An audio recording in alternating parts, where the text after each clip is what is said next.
Digital signage is a multifaceted method of communicating a really large amount of information and a large variety of information to an incredibly varied and even widespread audience. All of that becomes doubly true whenever you're dealing with an interactive screen. Interactivity is the way that most of us in our normal lives access information that we want or need. So it just makes sense to throw that into your organizational communications as well. So we're going to talk today about how to design good interactive screen layouts. I am here with Melissa Sartin, creative content artist for Visix. Hi, Melissa. How are you? Excellent. How are you? Doing pretty well. Thanks for having me on. Thank you, Melissa, for talking to me today, and thank you, everybody out there, for listening to this episode of Digital Signage Done Right.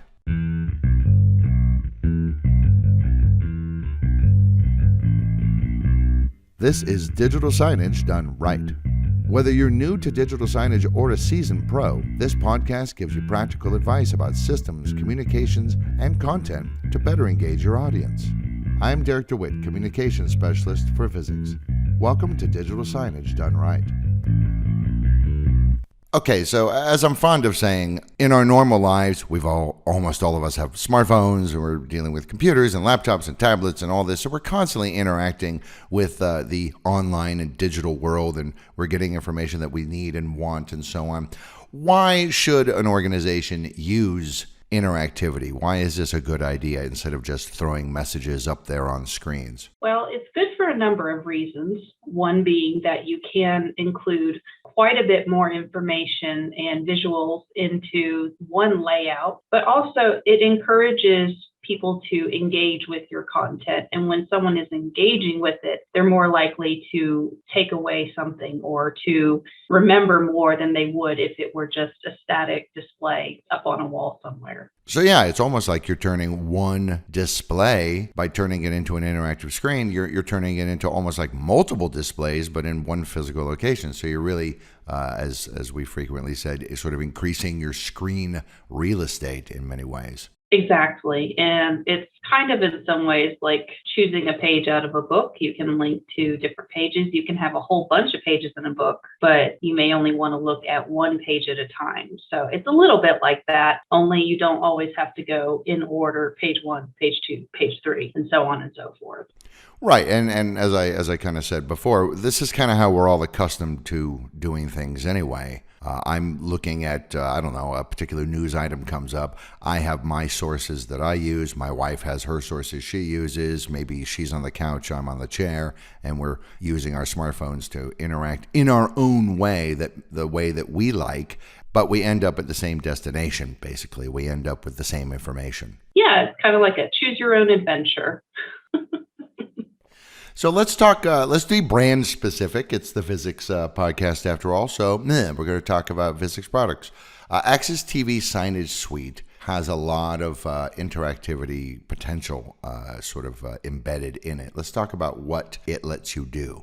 Well, there's quite a bit you can do within AxisTV Signage Suite to create interactivity in a number of ways. Right off the bat, if you have a touch screen where you're going to be displaying your interactive layout, you can set up interactive artwork where someone can choose the home button or the close button or the directory button to open up the directory page. You can set these up as individual widgets, test them out on your computer as you're designing, and then set your layout to a final touchscreen display and be able to just go and touch it, as you said, we're very used to doing. You can also use our voice recognizer widget, which, if you hook up a microphone to your screen, will allow your users to come up and say, show me the directory. And it will pull up the directory page, much the same as if they had touched the screen. And this is a great way to do hands-free and keep your screens nice and clean, which we're all very concerned about these days. Yeah, no muss, no fuss. No muss, no fuss. Very often, I think what you're really doing, though, is you're creating a kind of a dedicated network. I think a lot of people think, oh, this is just, I'm just going to link out to the internet using this touchscreen, but I don't know that that's always the case, right? I think most organizations, you can link to all the things that we have on our servers and stuff, but it's not a web browser. No, it's not a web browser. You can use our web browser widget to show certain web pages that maybe you've set up to be dedicated to be shown. It could be a calendar of events, or it could be even just a video feed. But it's really not intended for someone to walk up and say, oh, I'm going to check my Facebook while I'm here, Right, exactly. That's the problem, because in the meantime, there's a queue forming, and some people are going, I really have to find out, where this room is, and that person's checking their email and watching cat videos. Exactly. So we've always got our phones in our pocket. So use your phone for that, not the digital signage. Okay, so that's a little bit of the why and a little bit of the what, and now we want to talk about a little bit of the how. You're a designer, and so what are some tips for designing good interactive screen layouts? Like you said, you could use, obviously you could have words like hyperlinks you could tap. You could use voice to say certain keywords that have been pre-programmed in. Or you can create artwork like a button or whatever that you can touch or what have you, and it'll take you to where you want to go. But not all designs are equal. There are some good things you should do and some bad things that you shouldn't do. Right. And I'll just say, starting off, you should always start the same way as you would with any layout, with good design principles, which we have plenty of resources on guiding you with those good design principles. Yeah, like having good contrast, making sure your fonts are readable and the right size, not too big, not too small. Don't cram a bunch of text on there, all that kind of stuff. Exactly. You want to have a nice, clean, good layout to start with, and then you can build from there. I will say, not every slide in your layout has to have the same exact design or the same exact background. You can have a little variety between your slides, or if you prefer to think of them as pages, that's sort of the same thing. But you do want to have a cohesive theme throughout the whole thing. You want to keep the same kind of color scheme, the same type of imagery. And if you're using interactive artwork and you design buttons, say, you want to use the same buttons in the same places on every slide. And there's a reason for that other than it just looks good. It sets up the expectation that, oh, the buttons are in the bottom right corner. I'm going to always look in the bottom right corner if I want to navigate to a different slide, or if I want to close out and go back to the home slide. Sure, that makes sense. That would not be a good user experience to when I go to a different page or slide. Now I have to play hunt for the button. Right. It's going to really confuse your audience. And that would be like if you opened an app on your phone and then suddenly the home button to return to your main screen just moved or disappeared, and you're suddenly looking for, how do I just get back to the home screen on my phone? There are some websites out there that is the case, and they drive me crazy. True. And that's examples of what not to do. Yeah, we talk a lot about user experience, and you want it to be seamless. You don't want the person who's interacting with your content to be thinking about the interface and all that. You want them to just get the information that they need quickly and efficiently. Right. You almost don't even want them to be aware of the interactivity in a way. You want them to be aware of it enough to engage with it, but not enough for it to come to the forefront of the mind of, oh, I need to click this back button to go back. It should be natural, as most interactive things are within the world these days. Yeah, well, that's exactly true. I remember at Infocom several years ago, it was kind of when interactive screens and touch screens were really starting to become much more commonplace. Tablets were really in the consumer market. And I watched people on that show floor at every booth, not just the Visix booth,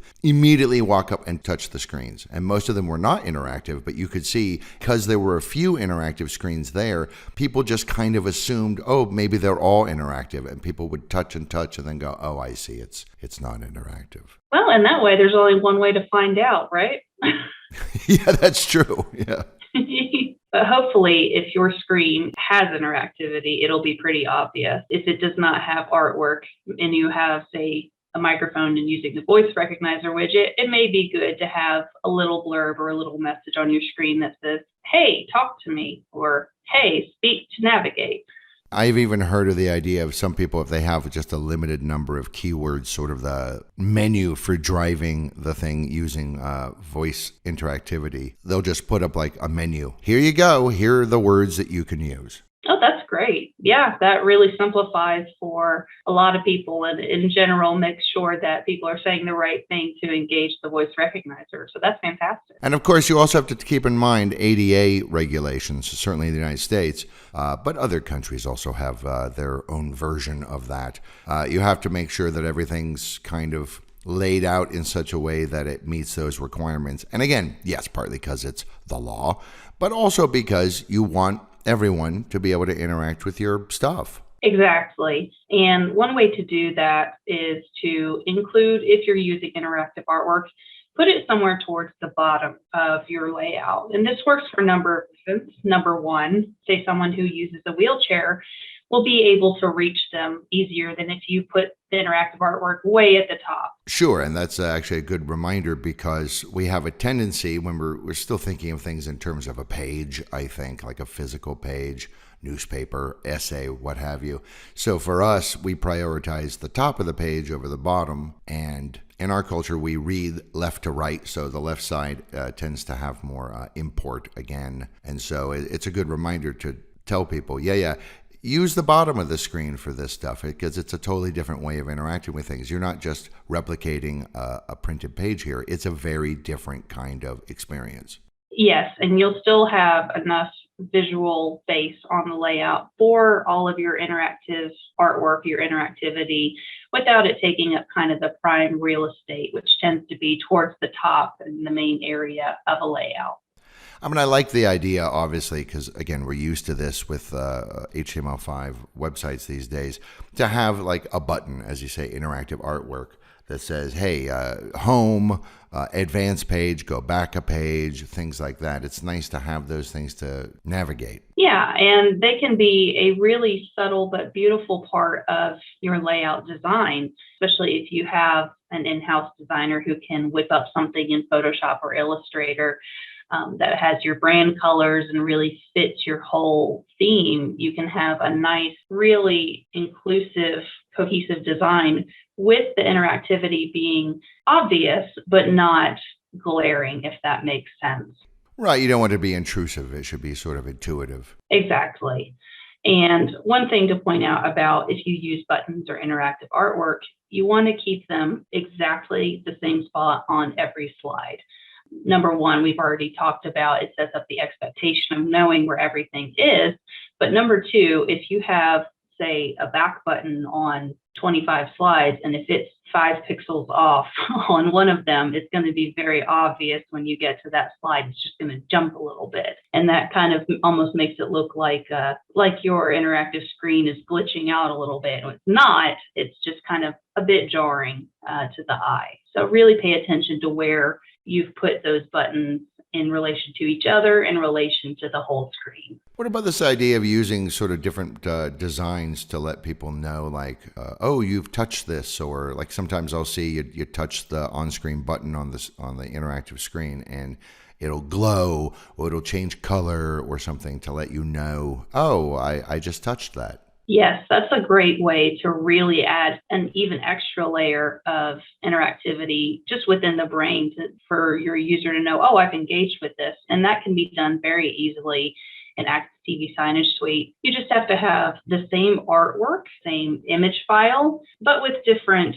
versions, I guess you could say. You may have your main one, let's say it's yellow, and then when it's been touched, it turns green for a moment. And then when you're on the slide that it is referencing, it may be kind of ghosted out so that it looks like, oh, I can't touch this because I'm already on this page. It's really as simple as a matter of having different versions of the same artwork that then are linked to the state of the button. It's very much been used on websites and other interactive applications. I mean, it seems to me that what you really should do, because we say this even with static digital signage, we say design your stuff and then walk across the room and take a glance at it from, 15 feet away and see if the design's good, and if not, tweak it before you go throwing it into a playlist and putting it out there live. It would seem to me that kind of hands-on testing would be even more important when dealing with interactive content. Go there, you play with it, get someone else to play with it, and then make adjustments as need be for a better experience. Exactly. And then test it again, and then go get a cup of coffee and come look at it again and see if it's looking the way you want it to. And aside from that, you're exactly right. There is another layer of testing you kind of need to do as you get more and more slides in your interactive layout, because you need to make sure not only does it look good, but are your buttons working the way they're supposed to? Are they linking to the correct pages? And are they reflecting the right states of the button, as in, has it been touched or not? And I also have to say, I also think part of that process, and I obviously should be part of the initial design planning as well, but streamline the steps. I hate it when because usually I'm in a hurry. If I'm using some kind of interactive screen in a public environment, I'm in a little bit of a hurry. I'm not just killing time playing with this screen. When I can see, oh wow, then I have to hit this button, and then I have to hit this button, and then I have to hit this button. Why do I have to hit it 3 times? Why can't I just hit one? Streamlining that process, I think, is also a good idea. Yes, you want to keep it as simple and fluid as you can. There are certain situations where it might make sense to have a really big splash page, something that's really impressive, with a button that says touch for menu. And that puts you maybe 2 steps to get to the correct page. But if you can fit, if you've got a minimal number of slides that you're trying to link to, and you can fit them all onto your main layout, that's definitely worth considering as well, for the reason you were saying with time. What about using icons? I know sometimes some organizations, they'll come up with their own cute little icons for bathrooms and wheelchair accessible and stairs. Is that a good idea, or should you stick to the more tried and true, more standardized iconography? I think you're going to have better luck with people being able to navigate your layout if you stick with more traditional iconography. There's a time and a place for really getting creative and coming up with new and great icons, but when you're trying to have someone navigate through your signage, I don't think it's really the time for it. We again, as we come to expect certain things are interactive, we come to expect certain icons mean certain things. Much like the little floppy disk button save icon. We know that means save, even though floppy disks haven't been used in years and years and years and years. That symbol has come to mean save, very much the same way that we know the very classic wheelchair symbol means wheelchair accessible or handicap accessible. So again, a place for and time for creativity, and a place and a time just kind of stick with the status quo. Now, some interactive designs I've seen are quite well thought out and quite modern, and I've also seen some that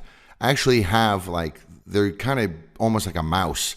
There's a little mouse arrow. When you touch on the screen, the little arrow goes there. You can drag it around. And so they're basically just substituting your finger for the mouse. Is that a good idea, or is that just an unnecessary step, an unnecessary design element? I think, honestly, that's really just a matter of preference. I can see an argument for, it reinforces where you've last touched or where your finger is. And I can also see the argument for, no, that's really just cluttering up space. So I think it purely comes down to preference on that.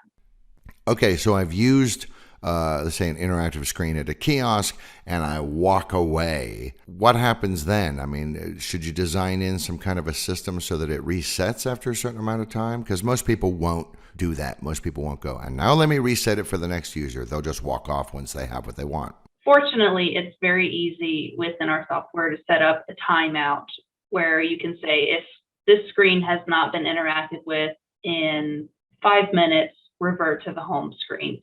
So that's very easy to set up, and it's really very helpful because you don't want the next person who comes up to that screen to say, why am I on 3rd floor directory? I just want to see where do I go to go back? So it's kind of like putting the shopping cart back in the corral when you're done. You want to make sure that you reset to go back to your main primary slide so that it's fresh and ready to go for your next user. And do you think 5 minutes is a good time? Because it also occurs to me, you don't want it to be 5 seconds, because I might be still using the screen and maybe I just need to look at, like, well, how did you spell that guy's name? And then the darn thing resets on me. And now I have to do it all over again. That would also be frustrating. Yes, I would say 5 minutes would be on the longer end. I would say a minimum time, maybe 30 seconds, which That's a decent amount of time. So anywhere between, I guess, 30 seconds and probably 3 minutes maybe would be the high end of the cap, because most people, I don't think, spend 5 minutes standing in front of an interactive display. It's like you said, they're usually kind of in a hurry. They know what they want to find, they find the information, and they move on. So just consider, and again, that's why testing is important. You want to see how long do people stand at your display and how much information is there to keep them engaged with it. So testing to figure out those kinds of things. Sure, and then deciding what success is. Are you aiming for, gosh, we hope people linger there for a long time, or is it the opposite? Is it, wow, we want people to be there as short a time as possible, or whatever? Exactly. And there's scenarios for both cases. So it really is down to what are you looking to achieve with your digital signage. Like we said, it's a great way to really embed, like those Russian dolls, information with inside information with inside information. And so you can actually have a pretty dense offering with just a small amount of physical real estate being utilized. Yes, you can have many, many, many slides, and you can fit many, many, many pages of information into the same layout. So the technology and the abilities we have now make it to where you can really create something very complex, or you can create something fairly simple with just a few pages in it, just to get the information across and have people move on their way. Sure. But if it is complex, it shouldn't feel complex to the user. It should feel like it was simple. Right. It should feel natural, and it should almost slip to the background that they're not even aware they're interacting, because your content is so great. They're more concerned on getting to the next page of content so they can see more of it, and less about, okay, where's my button again?